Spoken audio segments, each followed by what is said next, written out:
नमस्कार दोस्तों, आप सभी का स्वागत है हमारे YouTube चैनल पर।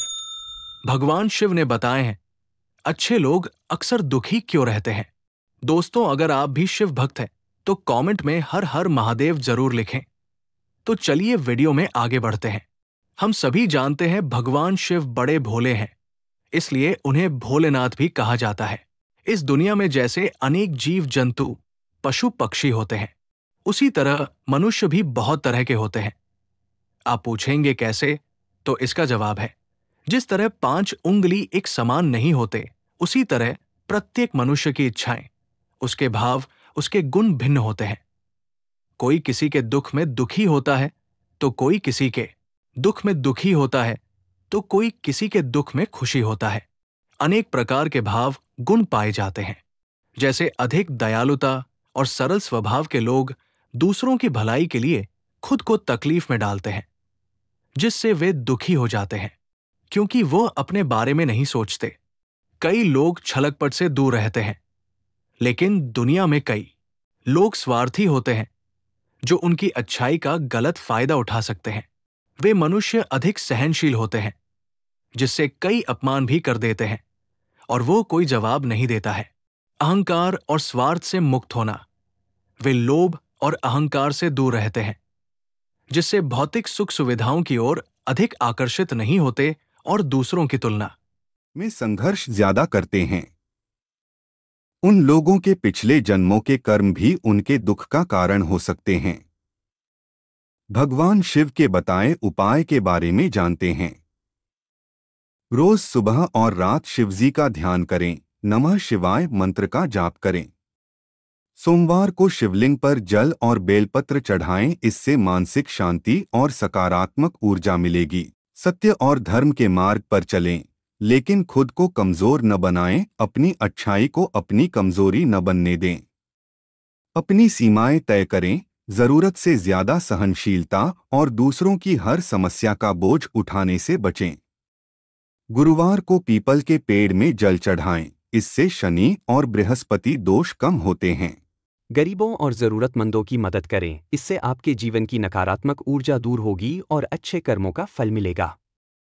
रुद्राभिषेक करें या कराएं, भगवान शिव की कृपा से जीवन की कठिनाइयां कम होती हैं। भगवान शिव कहते हैं कि अच्छे लोग कभी हारते नहीं, बल्कि उनकी परीक्षा होती है और अंततः उन्हें अच्छा फल मिलता है। भगवान शिव की कृपा से जीवन की कठिनाइयां कम होती हैं। भगवान शिव कहते हैं कि अच्छे लोग कभी हारते नहीं, बल्कि उनकी परीक्षा होती है और अंततः उन्हें अच्छा फल मिलता है। बस धैर्य और श्रद्धा बनाए रखें। महर्षि मार्कंडेय और यमराज की कथा। यह कथा हमें यह सिखाती है कि अच्छे लोगों को दुख क्यों सहना पड़ता है और भगवान शिव की भक्ति कैसे उनकी रक्षा करते हैं। एक समय की बात है, महर्षि मृकंडु के कोई संतान नहीं थी। उन्होंने भगवान शिव की कठोर तपस्या की। शिवजी प्रसन्न हुए और उन्हें 2 विकल्प दिए। एक बुद्धिमान और तेजस्वी पुत्र, लेकिन उसकी आयु केवल 16 वर्ष होगी। एक अज्ञानी और दीर्घायु पुत्र, जो लंबे समय तक जीवित रहेगा लेकिन उसकी बुद्धि सीमित होगी। महर्षि मृकंडु ने पहला विकल्प चुना और उन्हें मार्कंडेय नामक एक अत्यंत तेजस्वी और शिवभक्त पुत्र की प्राप्ति हुई। मार्कंडेय की कठिन परीक्षा। मार्कंडेय बचपन से ही भगवान शिव के अनन्य भक्त थे। वे प्रतिदिन शिवलिंग की पूजा और नमः शिवाय मंत्र का जाप करते थे। जब उनकी 16 वर्ष की आयु पूर्ण होने लगी, तो यमराज, मृत्यु के देवता, उन्हें लेने आए। मार्कंडेय को ज्ञात था कि उनकी आयु समाप्त हो रही है, लेकिन उन्होंने डरने के बजाय भगवान शिव की शरण ली। वे शिवलिंग को गले लगाकर उनकी स्तुति करने लगे। जब यमराज ने उन पर पाश, फंदा फेंका, तो वो शिवलिंग पर गिर पड़ा। तभी भगवान शिव अत्यंत क्रोधित होकर प्रकट हुए और त्रिशूल से यमराज पर प्रहार कर दिया, जिससे यमराज अचेत होकर गिर पड़े।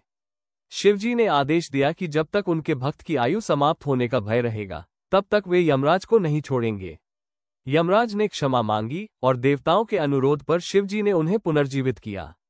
भगवान शिव ने मार्कंडेय को अमरत्व, अमरता का वरदान दिया। इस घटना के कारण भगवान शिव को कालांतर, मृत्यु को टालने वाले और मृत्युंजय, मृत्यु पर विजय पाने वाले भी कहा जाता है। अच्छे लोगों को कठिनाइयों से गुजरना पड़ता है, लेकिन भगवान उनकी रक्षा करते हैं। सच्ची भक्ति और विश्वास से मृत्यु तक को टाला जा सकता है। धैर्य और साहस से हर समस्या का समाधान संभव है। भगवान शिव की उपासना करने से नकारात्मक शक्तियां दूर होती हैं। इसलिए जो लोग अच्छे होते हैं वे कठिनाइयों से घबराए नहीं, क्योंकि अंततः भगवान शिव उनकी रक्षा करते हैं और उन्हें विजय दिलाते हैं।